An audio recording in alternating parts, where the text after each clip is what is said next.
Aïe, aïe, aïe, aïe, aïe, aïe, aïe, les gars, l'heure est grave. L'heure est très, très grave. Parce que, certes, le Paris Saint-Germain a gagné 3-0 contre le dernier de Ligue 1.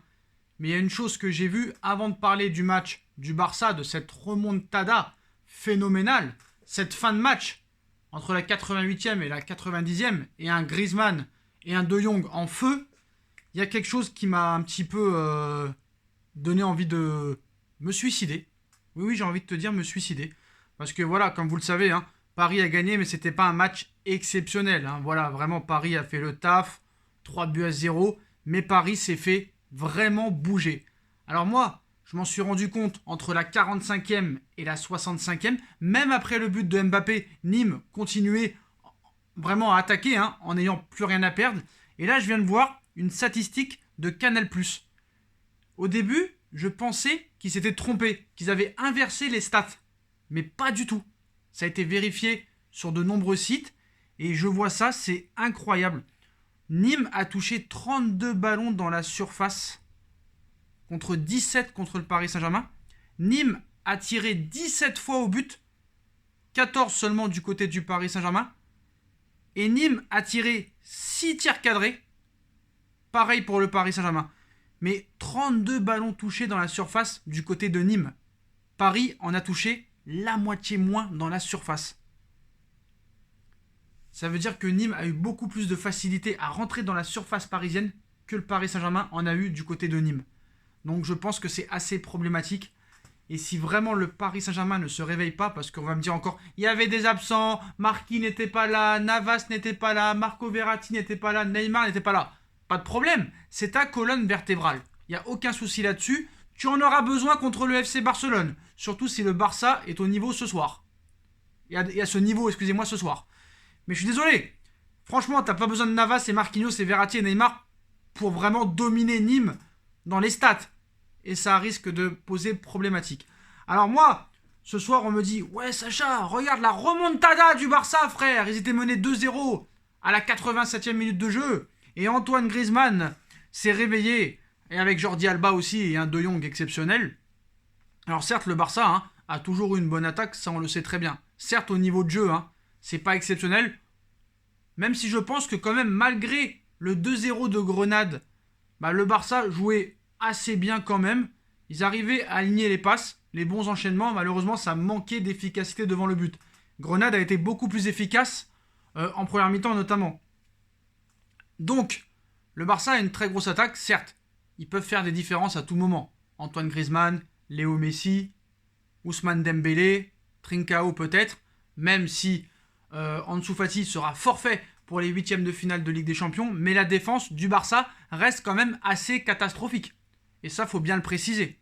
Voilà, faut bien le préciser. Et je pense que, j'espère pour eux que ce ne sera pas cette défense centrale qui sera alignée contre le Paris Saint-Germain. Après, moi, ce que je voudrais souligner, c'est que si Paris a Kehrer en défense centrale, là, on va au-delà d'un séisme, d'un tsunami, d'un attentat, d'un volcan en éruption. Parce que Kehrer, quand il va avoir Dembélé, Griezmann, Messi, j'ai peur qu'il fasse un arrêt cardiaque, un AVC, un infarctus, qui s'évanouisse le gars. Parce qu'on a vu encore Kehrer ce soir, c'est une honte d'avoir acheté ce mec 42 millions d'euros. Je ne sais pas ce qu'ils ont fait les recruteurs quand ils l'ont recruté. Mais voilà, quand tu vois que le Barça a tiré 36 fois au but ce soir pour 20 tirs cadrés, ça fait mal au cul quand même, hein, parce que Grenade a tiré que 7 fois au but, en a cadré 4, en a mis 3. Donc il va falloir vraiment être très efficace contre cette équipe du Barça. Voilà, je tiens à le préciser. Parce que franchement, on va dire la vérité, ce soir la défense du Barça a été assez catastrophique. Elle est catastrophique de match en match, même quand elle gagne. Franchement, Umtiti, c'est une catastrophe. Araujo, j'en parle même pas. Sergi Roberto à droite a été nullissime. Donc il va falloir vraiment, je pense, passer dans le côté de Sergio Roberto et de Samuel Umtiti, vraiment. Messi, j'ai trouvé un petit peu nerveux. Bon, Dembélé ne jouait pas. Griezmann, il est en feu, comme par hasard, au bon moment. Donc voilà. Donc pour moi, honnêtement, au niveau défensif, on est supérieur. Notamment s'il y aura Marquinhos et Kipembe alignés. Il faudra Florenzi à droite et Kurzawa à gauche, ça c'est indéniable. Mais quand tu vois la réaction du Barça ce soir, ce match-là peut vraiment leur donner confiance pour la suite des événements. Parce que je pense qu'en championnat, ça va être très dur pour eux d'aller chercher le titre de champion. On voit que Paris, c'est loin d'être acquis avec le rythme que imposent Lille et le LOSC. Lille et Lyon, excusez-moi, Lille et l'OL. Donc le Barça est un peu dans le même cas que Paris en championnat, troisième les deux. En Ligue des Champions, pour moi, vraiment, à l'heure actuelle, pour moi, c'est du 50-50. Paris est meilleur défensivement, le Barça, pour moi, est meilleur offensivement. Il faudra vraiment que Paris ait son équipe type pour ce match. Parce que si c'est avec l'équipe de ce soir contre Nîmes, ça risque d'être très compliqué. Donc le Barça est une équipe qui peut marquer, je pense, à tout moment. Après, Grenade n'est pas le Paris Saint-Germain. Il faut quand même en être conscient. Est-ce que cette équipe du Barça fait peur offensivement? Oui. Défensivement? Non. Il va falloir que Paris, pour moi, la clé du match, ce sera l'efficacité. Il va falloir être clairvoyant devant le but. Ne pas bégayer comme Neymar et Mbappé ont bégayé, notamment contre le Bayern. Neymar contre l'Atalanta et Leipzig, ça, c'est interdit. Donc vraiment là, avec cette pression d'être troisième au classement et cette pression de peut-être se faire éliminer en Ligue des Champions, c'est là qu'on va voir vraiment le vrai mental du Paris Saint-Germain. Mais pour moi, la clé numéro 1 contre le Barça sera vraiment l'efficacité. Après, c'est la clé dans tous les matchs. Mais notamment contre le Barça là, comme on sait que c'est l'objectif numéro 1 et ultime du Paris Saint-Germain de gagner cette Ligue des Champions, en soi, le Barça revient très en forme au mauvais moment pour le Paris Saint-Germain et au bon moment pour eux. Donc après, ils ont vraiment de très grosses lacunes en défense, notamment en défense centrale et sur le côté droit. Donc ça risque d'être un avantage pour nous, mais il va falloir vraiment l'employer et le mettre sur le terrain à 100%. Parce que si on n'est pas efficace, ça risque de se retourner contre nous. Et cette équipe du Barça, apparemment, depuis quelques mois, n'est jamais battue en fait. Et un match dure 95 minutes de jeu. On a pu le voir ce soir que même ça pouvait durer 120 minutes. Et il pourrait y avoir aussi une prolongation au match retour. Mais voilà, quoi qu'il en soit, le match aller, rien ne sera fait.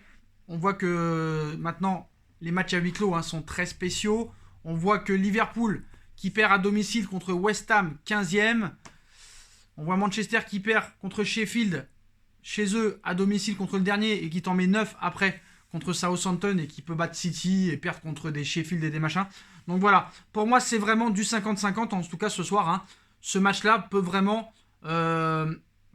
rendre une très grande confiance dans les rangs du Barça. Parce que voilà, 2-0, personne ne pensait que le Barça allait revenir. Et faire une remontada comme ça, doublé de De Jong, doublé de Alba, c'est ça, pardon. Doublé de Alba et Griezmann. Griezmann qui est en pleine bourre et ça va lui donner encore de la confiance. Lui qui est en pleine bourre en ce moment. C'est le meilleur joueur du Barça à l'heure actuelle depuis maintenant plus d'un mois. Il n'y a pas de débat là-dessus. Mais ça risque d'être assez problématique. Et il va falloir vraiment se réveiller et se bouger le cul. Parce que sinon, on va au-delà d'une très grande déconvenue, les postos. Et je pense que s'il y a une élimination en 8e de finale de Ligue des Champions, en haut à Doha, ça va faire très très très mal. Il va y avoir vraiment du bruit. Voilà les postos. À très vite pour une nouvelle vidéo. Tchuss.